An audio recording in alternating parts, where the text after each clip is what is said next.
Amigos, vamos conversar? Hoje eu queria conversar com vocês sobre respeito. O presidente da Câmara dos Deputados do Brasil, Rodrigo Maia, ficou muito aborrecido com o ministro Luiz Fux do Supremo Tribunal Federal, porque ele acha que o ministro desrespeitou o parlamento ao suspender a legislação referente ao juiz de garantias no Brasil por tempo indeterminado. Eu não vou entrar no mérito dessa questão, porque esse é outro assunto para a gente discutir em outra hora. O que eu quero conversar com você é um outro lado dessa história.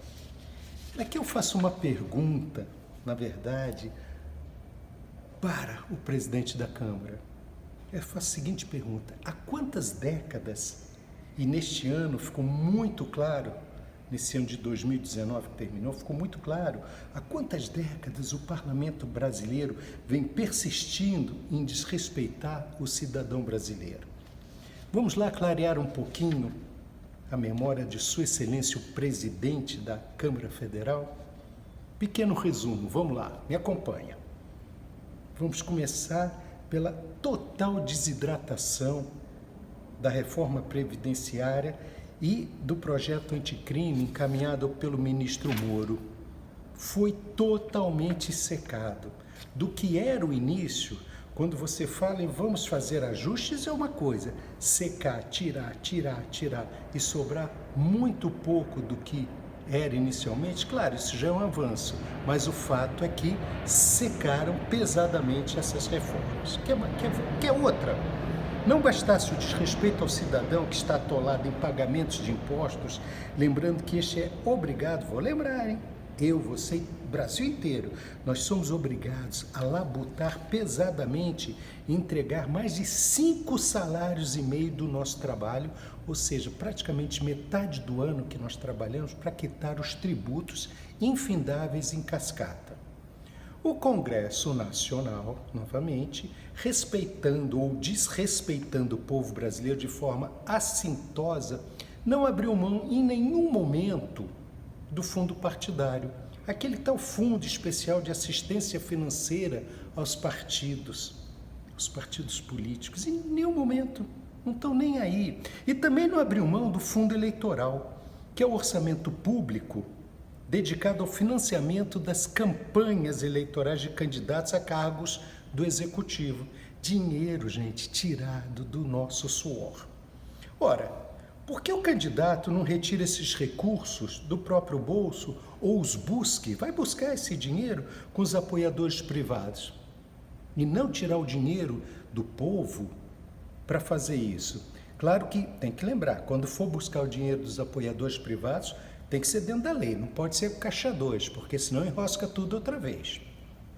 Embora nós saibamos que esses fundos estão respaldados e dentro da lei, fabricada, é preciso que se diga isso, essa lei foi fabricada especificamente para esse tipo de negócio, aquele que pede respeito, ou seja, Sua Excelência, o presidente da Câmara dos Deputados, bem que poderia, sabendo que a população não aceita esse tipo de coisa, bem poderia entrar com uma proposta para acabar com esses fundos, uma vez que o Brasil está sem fundos e necessita desses fundos para aplicar em uma série de outros projetos, etc., muito mais profundas, sérias e produtivas. Quer dizer, esse dinheiro, em não indo para a mão de político, poderia ter um destino muito mais forte, muito mais voltado ao cidadão brasileiro.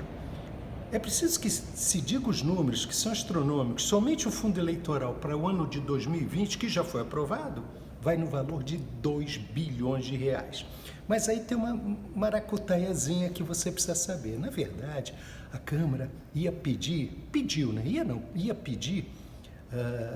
3 bilhões e 700 milhões de reais. Quer dizer, quase que o dobro do que recebeu. Mas quando fez isso, já fez sabendo, fez de propósito, porque sabia que todo mundo ia gritar. Então, baixou para 2 bilhões na hora H para dizer, olha, como nós somos bonzinhos, nós não vamos tirar mais 2 bilhões e 700 ou 1 bilhão de 700 da população. Novamente, este senhor, o presidente da Câmara, ele nos pede respeito. Será que esse senhor saberia dizer quantos medicamentos, quantas cirurgias, quantas próteses, quantas órteses poderiam ser utilizadas? Ou quantas vidas poderiam ser salvas se os diagnósticos, exames e tratamentos clínicos ou cirúrgicos fossem realizados em tempo hábil? Ele que me responda, o que daria para fazer com esses 2 bilhões? Eu estou falando daquela gente que está em fila do Sistema Único de Saúde, esperando dar um bom dia para o médico há quanto tempo? 6 meses, 8 meses, 1 ano? Quanto que esses 2 bilhões poderia facilitar a vida dessa gente? A verdade é que muitos desses que necessitavam de tais recursos, a verdade é que eles já foram para o Oriente Eterno, está morando lá perto de Deus, no caminho da espera. Eu tenho certeza que por algo mínimo que pudesse salvar as suas vidas, ou pelo menos minorar os seus sofrimentos, esses 2 bilhões, podia ajudar bastante. Onde está o respeito do senhor deputado? Ele também não está preocupado com isso. Este é um exemplo muito claro que demonstra claramente o mau uso do dinheiro público. Poderia também, eu posso esticar esse assunto dizendo que esse dinheiro, além da saúde, poderia reforçar a segurança pública, o saneamento básico. Brasil, olha, eu vou contar um segredo para vocês, mais que 50% do Brasil não tem saneamento básico. Sabe o que significa isso? E aí, ninguém tem esse respeito conosco. Esse senhor continua pedindo respeito. Em algum momento, ele se preocupou sequer com a nossa educação? Em algum momento ele se preocupou com os salários ínfimos, ridículos, pagos aos professores? Enfim, a gente pode ficar aqui falando o resto do dia, o resto da noite, das coisas que estão acontecendo. Respeito sim, ele teria, não tenha dúvida nenhuma, ele teria, se ele nos desse os valores, verdadeira imoralidade, que na verdade se presta a outras coisas. Que coisas são essas? O favorecimento aos partidos políticos. Esse dinheiro só se presta para os partidos políticos se locupletarem e os seus caciques. O que na prática, para o cidadão brasileiro, o que significa? Absolutamente nada. Significa que esse dinheiro escoa pelos ralos da vida. Quer falar mais de respeito? Vamos lá. Vamos falar sobre as reformas tributárias e administrativas, tão necessárias e fundamentais, importantíssimas para gerar empregos, produção, consumo, enfim, para colocar o Brasil na rota das grandes nações do planeta. O que acontece? Sua Excelência, novamente, declara que deseja receber respeito. Muito bom. Mas também já deixou claro que tais reformas não poderão ser levadas a efeito porque é um ano eleitoral e que muitos outros que colaboram e corroboram com o desvirtuamento deste respeito, me refiro a deputados federais, vão deixar as suas obrigações parlamentares de lado para trabalhar nas campanhas de prefeitos e vereadores. Mas é lógico, de jeito nenhum eles vão abrir mãos dos seus pomposos vencimentos. Quer dizer, eles vão enganar a gente dizendo que a reforma tributária e administrativa começou. Perfeito, mas não vai andar, porque é ano eleitoral e cada um tem que cuidar da sua vidinha. Dessa forma, tudo vai ficar parado. E aí, também eles não vão abrir mão dos seus salários. Aliás, pessoal, falando em salários, você sabe quanto ganha um deputado federal, um senador? Não sabe? Eu vou te dizer. No papel diz que eles ganham em torno de R$33 mil e mais alguma coisinha. Mas esses 33 mil é o teto, não pode ganhar mais do que isso. Agora, respeitosamente, eu peço vênia ao presidente da Câmara para lembrar que existem muitos outros penduricalhos dentro desses valores que estão sendo ganhos por ele. Por exemplo, esse eu preciso ler porque é tanta coisa que eles ganham, olha só. Cota para o exercício da atividade parlamentar, verba destinada à contratação de pessoal, deputados com cerca de 21 assessores e senadores com cerca de 34 assessores. Isso é uma fábrica, né? Isso é uma empresa, né? Para que tudo isso? 85 assessores, foi um senador, ele chegou a contratar 85 assessores. Para quê? Dinheiro meu, dinheiro teu, tá? 85. Não deu em nada. Alguém processou, deu CPI, não deu em nada, tá certo?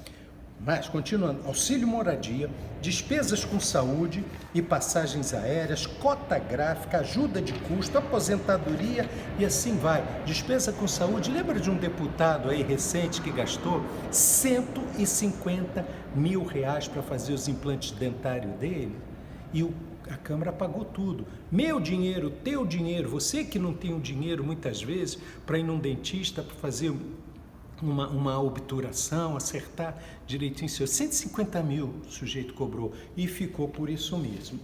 Bom, o fato é que essa conversa é uma conversa para mais de metro e ela, na verdade, ela não tem fim. Eu só faço mais uma pergunta.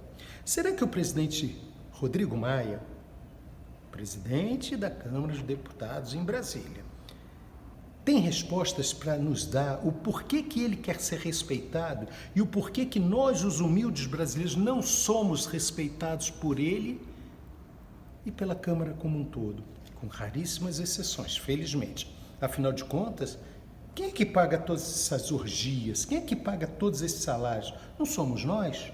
Ou seja, tem alguma coisa errada, certamente, em toda essa história. E claro, respeito é bom. Ele quer? Nós brasileiros também queremos. É isso aí.